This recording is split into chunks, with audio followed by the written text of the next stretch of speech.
We're here in Cleveland, as we said before, at the Rock and Roll Hall of Fame, and I'm here with Greg Harris, the president and CEO of this amazing library. We've shot here before, but this is a new exhibition you guys have on, obviously in conjunction with the upcoming Republican National Convention. This is called Louder Than Words. Talk about that. You're right. It's Louder Than Words, Rock, Power, and Politics. And really, it tells a story about how rock and roll has sometimes reflected what's going on in the culture, sometimes shaped the culture.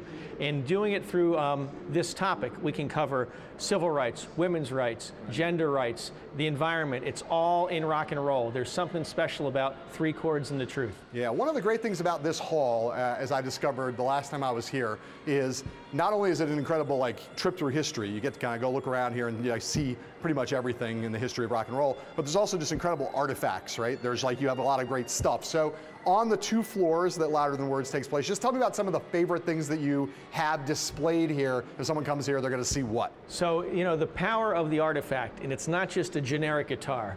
We have the guitar that Jimi Hendrix played at probably the most important rock and roll moment of the 20th century at Woodstock. The guitar he played the national anthem on at Woodstock is on exhibit here at the Rock and Roll Hall of Fame. The very guitar that John Lennon wrote and recorded Give Peace a Chance on is on exhibit downstairs. Right. Pieces like that, the moment, the second, the instant. So we had to pick someplace to stand, and I want to talk about where we are. This exhibit moves chronologically, so by administration, we're right here in the middle of the Carter administration. Carter Reagan, you were talking about guitars a second ago. I want to talk about one of my favorite bands, The Clash. Here's Joe Strummer's guitar. Talk about this. I'm right with you. One of my favorite bands as well. Joe Strummer and The Clash, they spoke the truth. This guitar represents that. This is a band that when they received their first hit, the money that they received from the record company and a radio promotion, it was a car. They gave the car to the local labor union so that people could get to their jobs. Joe Strummer lived it the whole time, the band lived it, and they're a big part of this story. All right, let's move over here. I want to just show you something. We got another guitar back here. Here's Chrissie Hynde, The Pretender is another one of my favorite bands. This guitar is representative of what, politically speaking? You know what? Chrissie Hynde didn't want to be a great female rock and roll singer. She wanted to be just a great rock and roll singer. She wanted to take gender out of it. She did it as hard as anybody still does, and this is emblematic of her fronting a band. She's not being a diva. She's being a leader and really calling out for women's rights. So this is basically it's kind of a symbol of rock feminism in the way in which rock has been in the progressive forefront of women's rights in some ways in the arts. Absolutely. Think about Patti Smith. Think about Chrissie Hynde. These are leaders. Carole King. They're leading, and others are following. Do you think, just talk about over the history, this shows, just trace a little bit the way in which rock and roll music is basically rebel music, right? And this is the voice often of a counterculture. You just trace over the time, from the beginning of rock and roll to now, the main concerns, politically speaking, of rock and roll. Sure. The 1950s, early 60s, it's civil rights.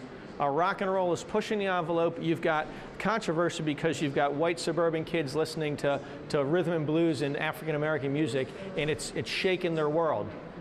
Huge movement. When the March on Washington happened and Martin Luther King made his great I Have a Dream speech, before him on the dais was Bob Dylan, Joan Baez, Josh White, and the great Mahalia Jackson. That's front and center with it. Then you move ahead, you talk about ecology, or talk about anti-war movement. Good Lord, it's loaded with rock and roll was the voice, and part of it is rock and roll the musicians and artists are speaking for a lot of other people. They're pushing the envelope. Think about Woodstock, but think about Country Joe. Think about the bands that are taking a stance, that are laying it down. Then you move into the 70s with women's rights. Carole King for ecology and for the environment. It just keeps going and going and going, all the way up till today. Rage Against the Machine, Pussy Riot in Russia. It's still the voice of freedom. I want to show you one more exhibit here. I want to get over here and see this. Here's the Charlie Daniels Band. There's a hat, but I'm more interested in this pair of jeans. Talk about this pair of jeans right here. This is Springsteen's clothing that he wore on the cover of Born in the USA.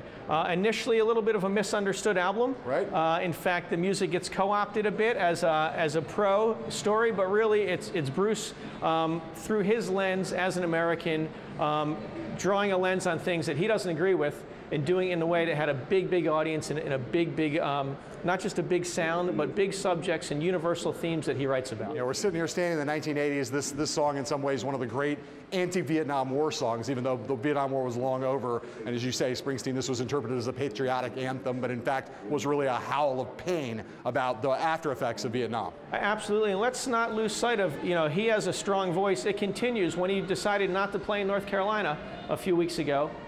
Strong stance, strong statement, using rock and roll as a megaphone to project what you believe in. And these people are the greatest dreamers, to call for a better world and to take a stand. All right. Greg, you are great. And we'll be right back from the Rock and Roll Hall of Fame to wrap up this show. Everyone should come here, whether you're coming to the convention or not. Come and check out Louder Than Words and the Rock and Roll Hall of Fame in general. It is the best.